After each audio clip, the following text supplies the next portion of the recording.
I've been working this diner for 37 years, and I thought I'd seen everything. Drunks, lovers' quarrels, birthday surprises, even a proposal or two. But what happened that Sunday morning in October, Veterans Day weekend, that's the story that still wakes me up at night. Not because it was tragic, but because I almost let it happen. Almost let them throw out the greatest hero I'd ever met, and I didn't even know it. My name's Frank Morrison. I own Morrison's Diner on Route 47, just outside Norfolk, Virginia. My dad opened it in 1962, right after his Navy discharge. Served breakfast to sailors heading to base, dinner to families waiting for ships to come home. The walls are covered with photos, crews, ships, ceremonies. Every frame tells a story. But the story I'm about to tell you, it's not on any wall. It happened right here, at table 7 by the window, and it changed everything I thought I knew about honor. It was 7:48 a.m. when he walked in.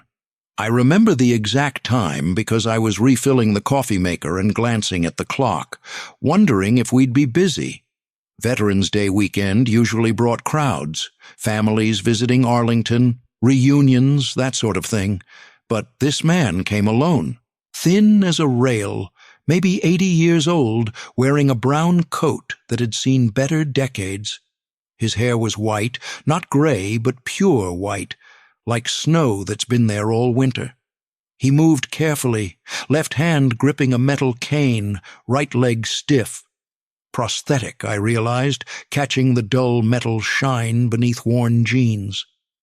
But it was his eyes that made me look twice. Pale blue, almost translucent, like they'd seen too much and were trying to see less. "Table for one?" Melissa asked. She was new, college kid, working weekends to pay tuition. Sweet girl, but didn't know our regulars yet. The old man nodded. No words, just a slight dip of his head. She led him to table 7, corner booth by the window. He slid in slowly, each movement calculated to minimize pain. I'd seen that careful choreography before in other vets. The body remembers trauma long after the mind tries to forget. "Coffee?" Melissa asked. "Water," he said. His voice was soft, raspy, like he didn't use it much. "And the Veterans Special, if you still have it." "Of course. Can I see your military ID for the discount?" He paused, hands flat on the table. That's when I saw it. The tattoo on his left wrist. Faded blue-black ink, partially obscured by age spots and scars. A dagger through an anchor. Something about it made my chest tighten, though I couldn't say why. "Don't have one anymore," he said quietly. "Lost in a fire, but I served. Navy, long time ago." Melissa hesitated, glancing back at me. I nodded. Give him the discount. Something about the way he said "long time ago" carried weight. This wasn't some stolen valor wannabe. This was the real thing. She took his order. Scrambled eggs, wheat toast, no butter. He thanked her, then turned to stare out the window. His reflection in the glass looked ghostly, superimposed over the parking lot and the gray morning sky. That's when they came in. 4 men, late 40s, early 50s, golf shirts, khakis, expensive watches, the kind who played 18 holes every Saturday and complained about their wives at the 19th. They took the large booth in the center, laughing about something on one of their phones. "Table for heroes," one of them announced, gesturing broadly. He wore a Navy baseball cap, the kind you buy at the mall. "Where's our veterans discount?" "I'll need to see military ID," Melissa said, same as she'd asked the old man. They produced them with flourish. Reserves, mostly. Couple of National Guard. Nothing wrong with that. Every service matters. But the way they showed them off, like membership cards to an exclusive club, it rubbed me wrong. "Now that's how it's done," the one in the Navy cap said loudly. "Proper documentation. Not like some people who just claim they served." He was looking directly at the old man when he said it. The old man didn't react, just lifted his water glass with both hands. I noticed the tremor now, and took a small sip. But I saw his jaw tighten, saw the way his shoulders pulled in like he was making himself smaller. "Check out Grandpa's tattoo," another one said, not bothering to lower his voice. "Looks like he drew it on with a Sharpie. What is that supposed to be, an anchor? Probably got it at a carnival." Navy Cap laughed. $5 and a shot of whiskey." They were all laughing now. Other customers were starting to notice, shifting uncomfortably in their seats. Melissa looked at me, eyes wide, unsure what to do. I should have stepped in right then, should have told them to pipe down or get out. But I was calculating. 4 of them, probably good tippers versus one old man who ordered the cheapest thing on the menu. I'm not proud of that moment, not proud at all. The old man set down his water glass. His hands were shaking worse now, but not from age. He knew we could all hear them, knew he was being mocked, but he just sat there, staring at his reflection in the window like it might offer some escape. "Hey, Pops," Navy Cap called out. "What unit were you with? The Boy Scouts?" More laughter. One of them was recording on his phone now, probably for some stupid social media post. Mock the old man, get some likes, feel important. That's when my manager, Todd, walked over. Todd was 28, business degree from state, thought he knew everything about customer service because he'd read some books. He went straight to the old man's table. "Sir," Todd said, that fake, polite voice he used when he was about to be an ass, "some of our guests have expressed discomfort. Would you mind moving to our patio seating? It's quite nice, very private." The old man looked up at him. Just for a second I saw something flash in those pale eyes. Not anger, something worse. Resignation. Like he'd heard this before, in 100 different ways, in 100 different places. "It's 40 degrees outside," he said quietly.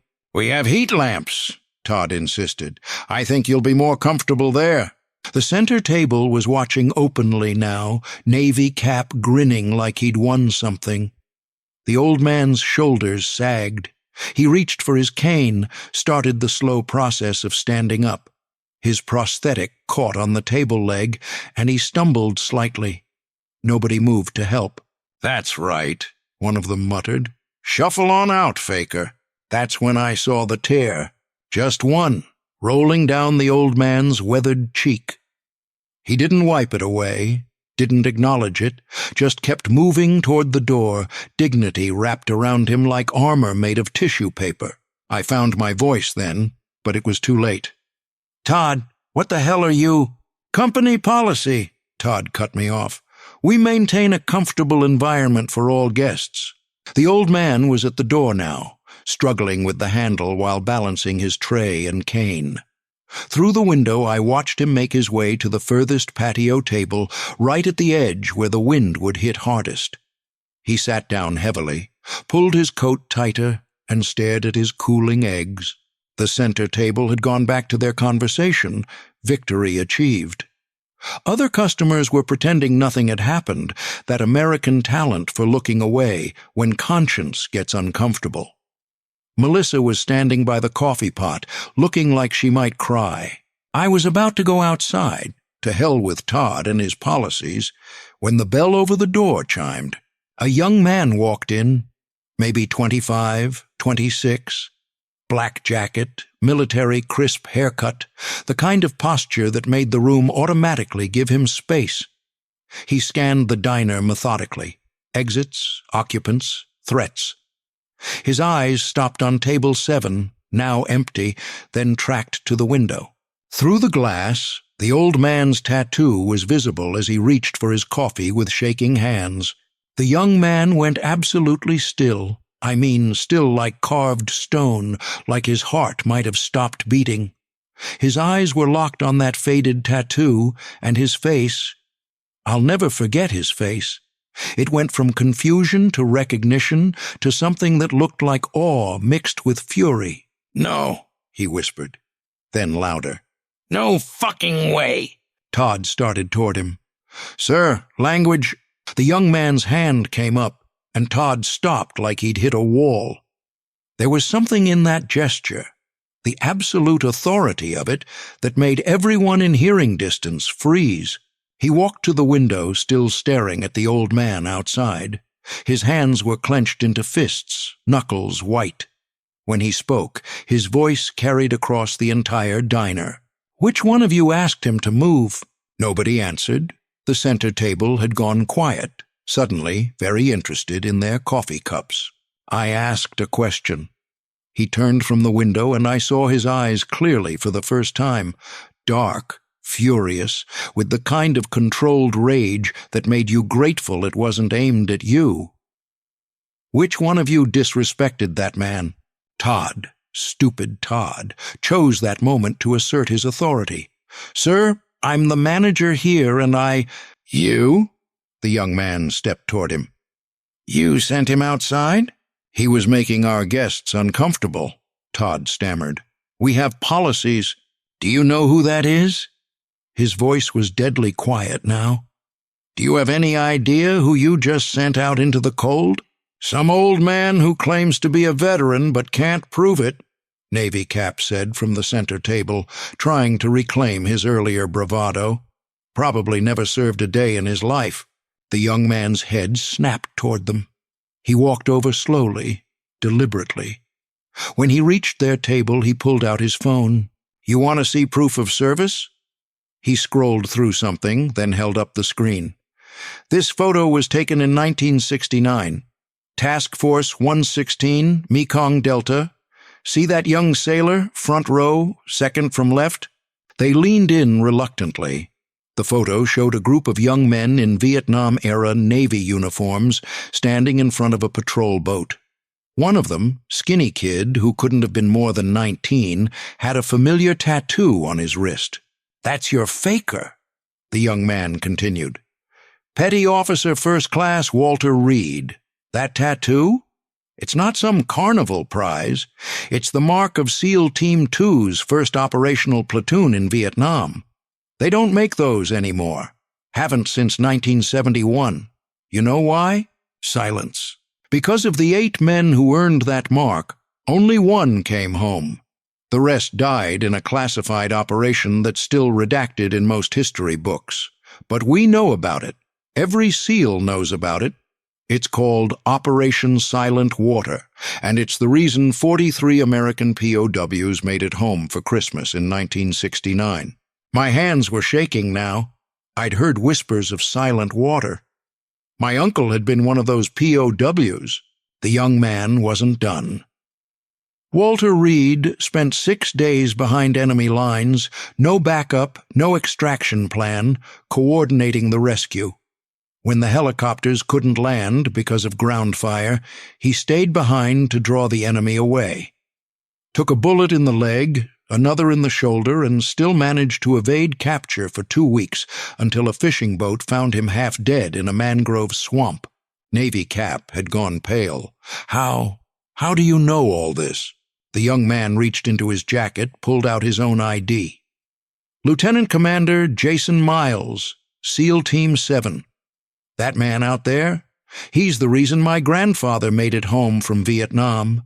He's the reason I exist. And you sent him out in the cold because he made you uncomfortable? The silence in the diner was deafening. I could hear the coffee maker gurgling, the freezer humming, my own heart pounding. Through the window, Walter Reed sat hunched at his patio table, unaware of the storm building inside. Ma'am, Lieutenant Commander Miles addressed Melissa, his voice gentle now. Would you please go ask Mr. Reed to come back inside? Tell him his breakfast is on me. Tell him, his voice cracked slightly, tell him Jack Miles's grandson would be honored to share a table with him. Melissa practically ran for the door. The center table was already gathering their things, throwing money on the table, eager to escape.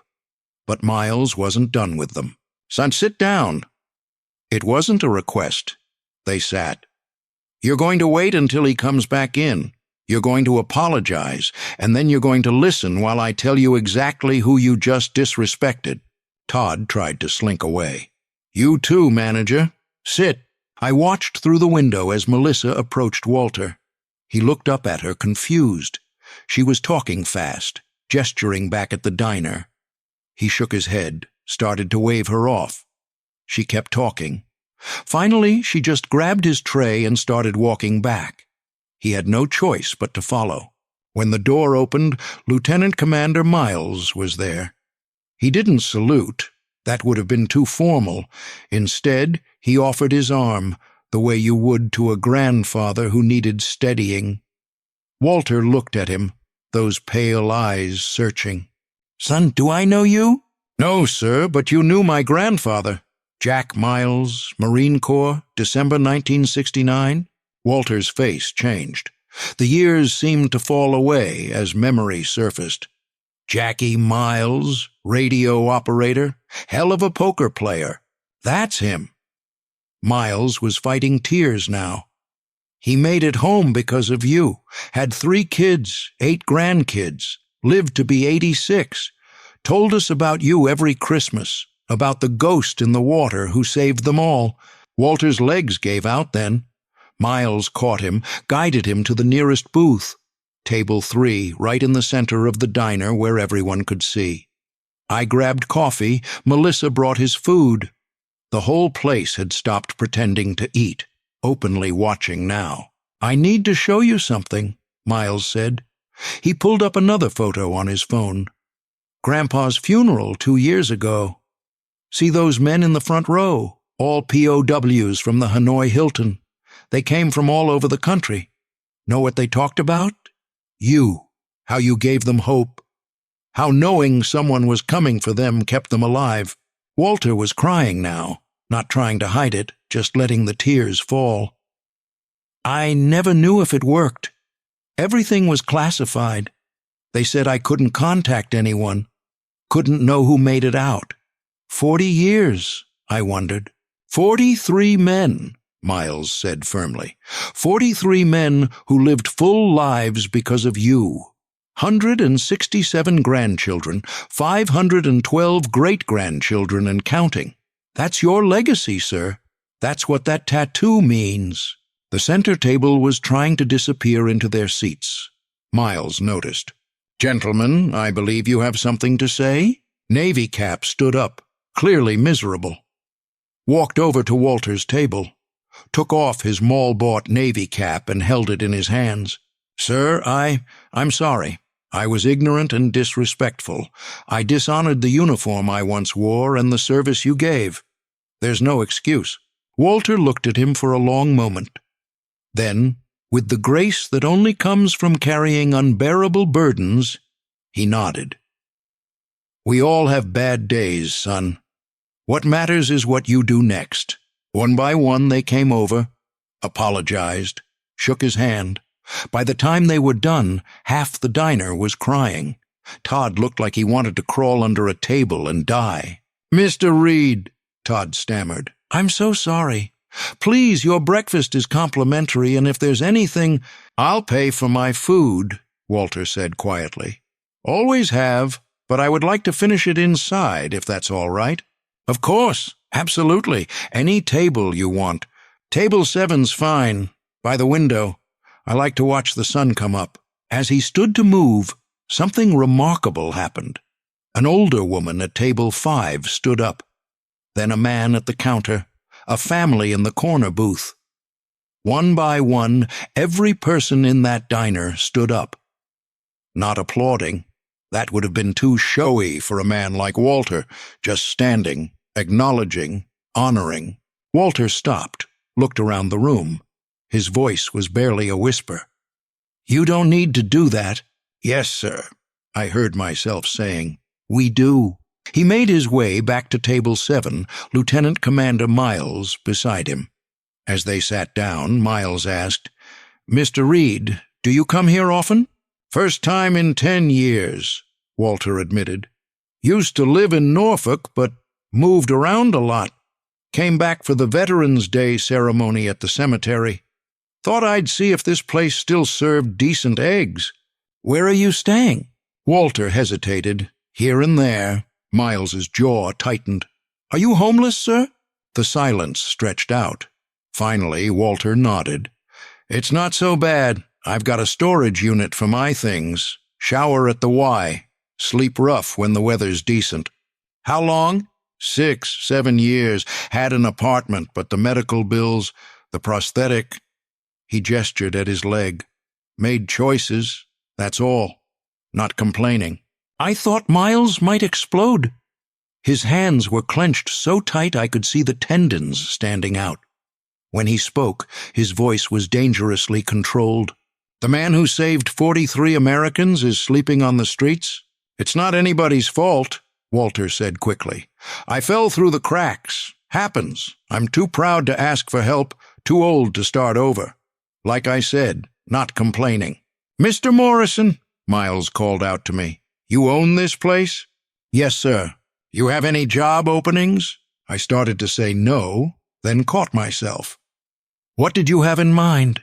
Mr. Reed, you said you used to live in Norfolk. What did you do? Mechanic. 30 years at the naval shipyard. Good with my hands, even with... He held up his left hand, showing the missing ring finger I hadn't noticed before. My dishwasher quit last week, I said, which was true. It's not much, but it's steady work. Morning shift, done by 2. Pays enough for a small apartment, and you'd eat free. Walter shook his head. I couldn't. I'm 81 years old. Can barely stand for long periods. We'll get you a stool, I said. Hell, we'll get you a throne if you want it. I don't take charity. It's not charity, Miles interrupted. It's a job offer. You'd be working, earning your pay. That's all. Walter looked between us, then out the window. The sun was fully up now, painting the parking lot gold. When he turned back, there was something different in his eyes. Not quite hope, but maybe the memory of it. I could try, he said softly. There's one condition, I added. Walter's face fell, expecting the catch. You have to tell me about Silent Water. My uncle was one of those POWs, Thomas Morrison. I'd like to know how he came home. For the first time since he'd walked in, Walter Reed smiled. It transformed his whole face, and for just a second, I could see the 19-year-old sailor who'd changed history. Tommy Morrison, he said. Hell of a singer. Kept everyone's spirits up. Yeah, I can tell you about Tommy. Lieutenant Commander Miles stood up. Mr. Reed, I need to make some calls. There are people who've been looking for you. People who remember. Will you be here for a while? Well, Walter looked at me. I guess I need to fill out a job application. Screw the application, I said. You start tomorrow if you want. Then I'll be here. Miles headed for the door, already on his phone. The center table had paid and left, leaving what looked like a $100 tip out of guilt. Other customers were going back to their meals, but there was a different energy in the room. Warmer, fuller. I sat down across from Walter with a fresh pot of coffee. So, Silent Water. It was December 15th, 1969, he began. Monsoon season. Everyone said we were crazy to try. For the next 2 hours I listened to history, not the sanitized version from books, but the real thing. The fear, the chaos, the impossible choices. How 7 men decided that 43 prisoners were worth more than their own lives. How they slipped into North Vietnam with nothing but knives, radios, and a hand-drawn map from a turned guard. How it all went wrong, then somehow went right. We were supposed to have 30 minutes, Walter said. In and out, quick extraction. But the guards changed shift early. Harrison and Vicks held the north entrance. Told us to go, they'd buy time. We could hear the firefight as we led the prisoners through the jungle. Lasted 22 minutes before it stopped. He paused, lost in memory. Chen and Roberts hit a mine on the trail. Chen died instantly. Roberts, we couldn't stop. Had to keep the prisoners moving. He understood. gave me his ammunition, told me to tell his wife he loved her. We could hear him firing until we couldn't anymore. Murphy and Gonzalez drew off a patrol that got too close, led them west while we went south. We found Murphy's body 3 months later, never found Gonzalez. Listed as MIA, probably always will be. Williams was our radio man. When the primary extraction point was compromised, he climbed a tree to get better signal for the backup coordinates. Sniper got him, but not before he transmitted. He fell right in front of me, 20 years old. By now, Melissa was sitting with us, crying openly.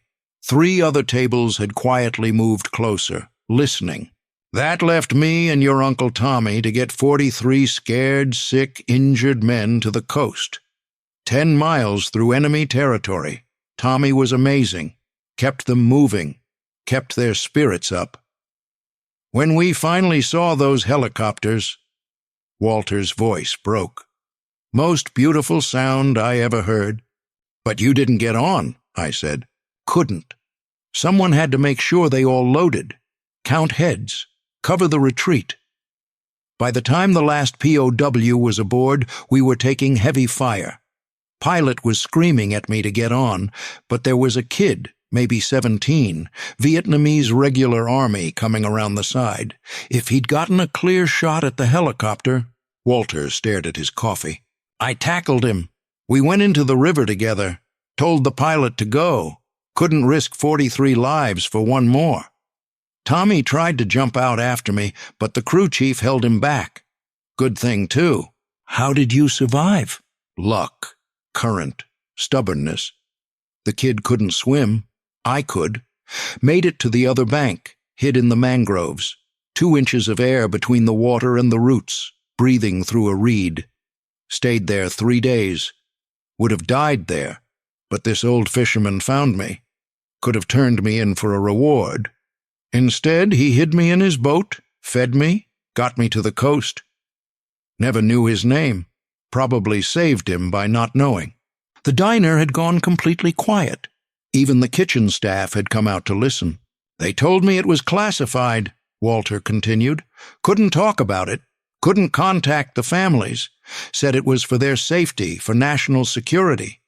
So I kept quiet. 40 years of quiet, wondering if it mattered, if anyone remembered. They remembered, I said, thinking of all the Christmas stories Uncle Tommy had told. God, how they remembered. Lieutenant Commander Miles returned then, bringing with him something I'll never forget.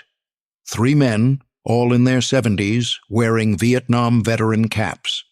They stood in the doorway, scanning the room until they saw Walter. Son of a bitch, one of them whispered. It's really him. What followed was a reunion 50 years in the making. These were some of the POWs Walter had saved. They'd been searching for him for decades, hitting dead ends with classified records and redacted files.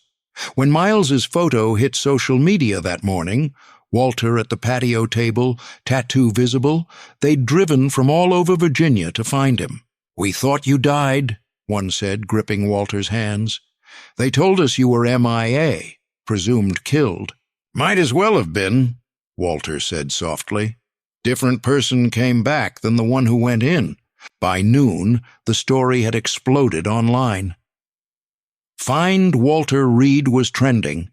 News vans were pulling up outside. My diner was packed with veterans, reporters, and locals who'd heard what happened. Todd had quietly slipped out the back and texted his resignation. Good riddance. But the moment that broke me came when a woman in her 60s pushed through the crowd. She was carrying an old shoebox, tears streaming down her face. Mr. Reed, she called out. Mr. Reed, I'm Sarah Williams, David Williams' daughter. Walter went white. David, he was your radio man, in the tree. She opened the box, pulled out a bundle of letters. He wrote to my mother every day in Vietnam. The last one. The last one was about you, about the mission. He said if anything happened, to find you and tell you something. Walter was shaking now. Miles steadied him as Sarah continued. He said to tell you it was worth it. Every second was worth it, and that you'd blame yourself, but you shouldn't. He volunteered, you all did, because 43 families deserve to be whole again. She pulled out a photo, young man in navy whites, big smile, radio operator insignia. He was my dad. I never met him. But because of what you did, 43 other little girls got to know their fathers. That's what he died for. That's what you lived for. And we've been trying to find you to say thank you. The room erupted then. Not in applause, but in stories. Sons and daughters of the rescued POWs, grandchildren who existed because of 7 brave men and one who survived to carry their memory. Each one had a photo, a letter, a piece of history that Walter had never known. By evening, the gathering had moved to the American Legion Hall down the street. Hundreds of people, maybe more. Veterans from every era, families of POWs, active duty military who'd driven down from Norfolk Naval Base. Someone had set up a projector, showing photos of the 7 SEALs who'd undertaken silent water. Walter sat in the front row, overwhelmed. At one point he turned to me and whispered, "I don't deserve this." "That's exactly why you do," I replied. The next morning he showed up for work. 6 a.m. sharp, wearing a clean white shirt and the best pants he owned. I showed him the dishwashing station, the industrial sprayer, the sorting system. He listened carefully, asked questions, then got to work. "You don't have to do this," I said. "After yesterday, I'm sure there are people who would—" "I took the job," he interrupted. "I'll do the work. That's how it's always been." So Walter Reed became my dishwasher. But that's not where the story ends. That's where it begins. Within a week, my morning business had tripled. Veterans came from all over to meet him, to shake his hand, to say thank you.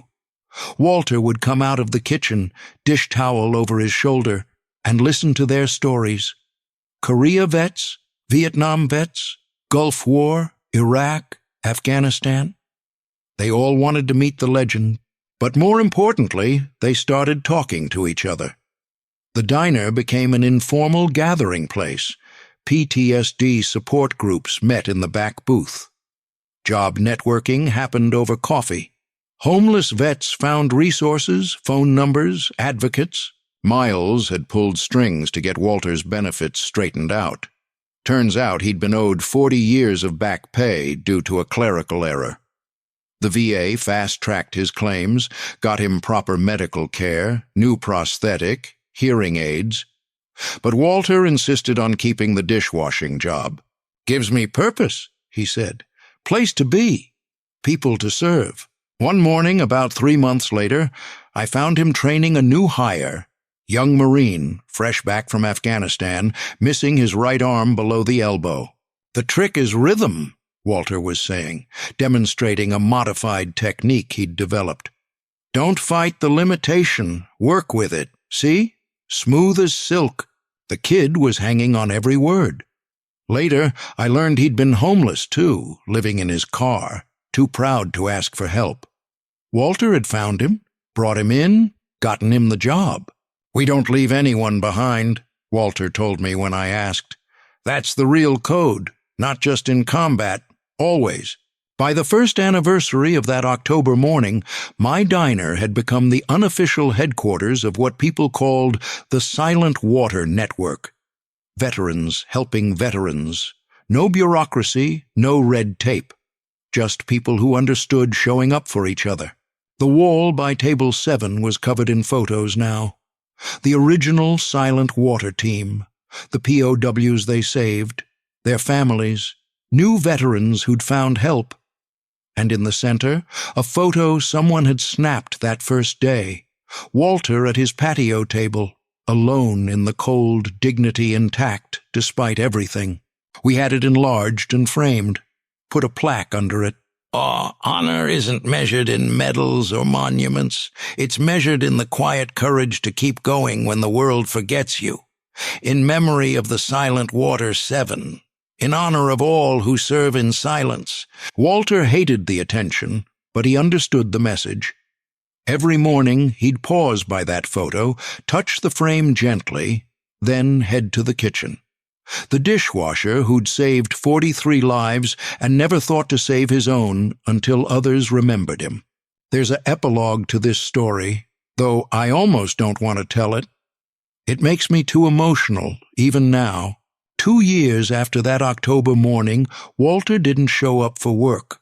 First time ever. I drove to his apartment, the nice one-bedroom the VA had helped him get, found him in his chair, facing the window. Peaceful, like he'd decided it was time to rest. On the table beside him was a letter. My name was on it. "Frank," it read. "Thank you for giving an old sailor purpose again. The dishwashing job wasn't just work. It was belonging. It was mattering. Every plate I cleaned, I thought about the hands that would eat from it, the families sitting at those tables, the conversations happening over coffee. I was part of something again, part of the mission. You gave me that. I've left instructions with Miles. Simple funeral, no fuss. But do me a favor. Keep Table 7 open on Sunday mornings. Let some other vet who needs it sit there. Watch the sun. Feel welcome. The mission continues. Walter. P.S. There's a box under my bed. It's for the wall." The box contained his service records, finally declassified. Photos from Vietnam. His medals, including the Navy Cross he'd never mentioned. And at the bottom, wrapped in plastic, the original operation plan for Silent Water, with margin notes in his careful handwriting. We had the funeral on a Thursday. I expected a small gathering.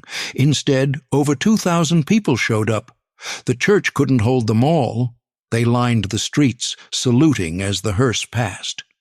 7 active-duty SEALs carried the casket.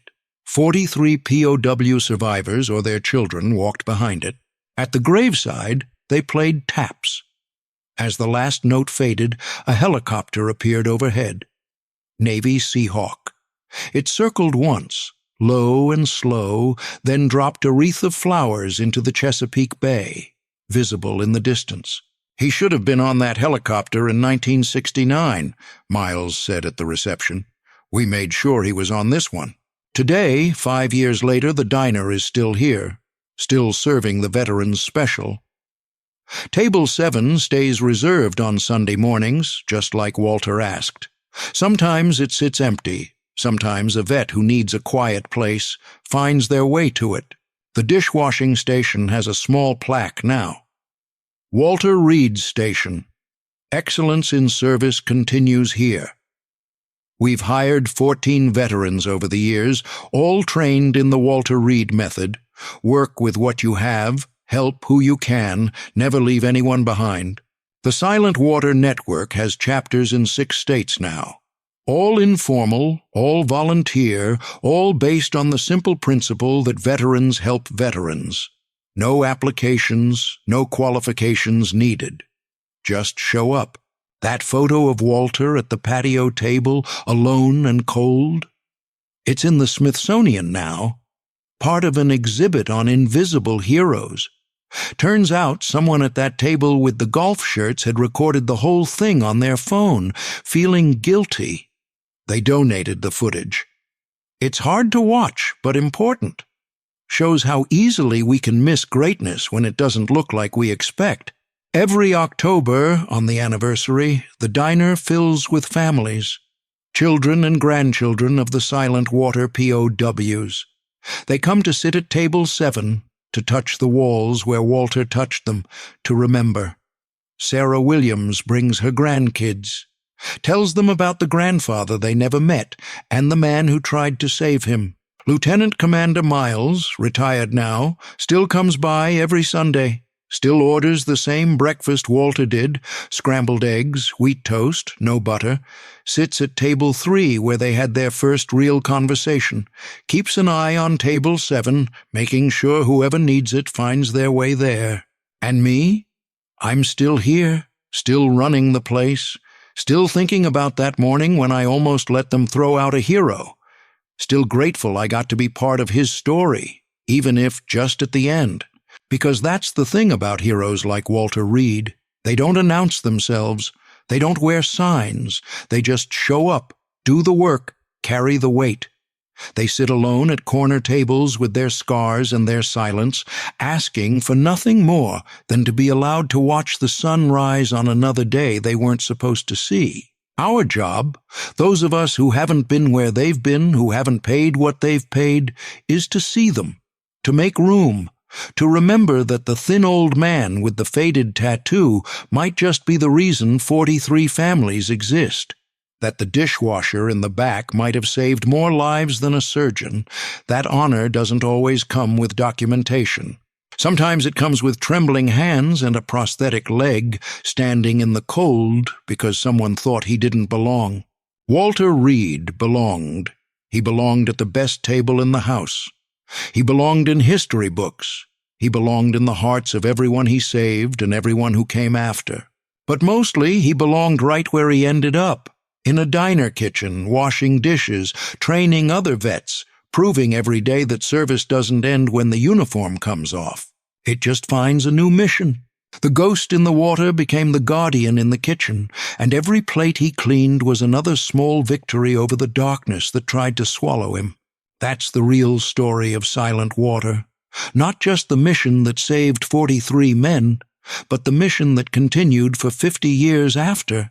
The mission to remember, to recognize, to make room at the table. Walter Reed completed both missions. He got everyone home, even himself, finally. Even himself. Note on the wall at Morrison's Diner, beneath Walter Reed's photo.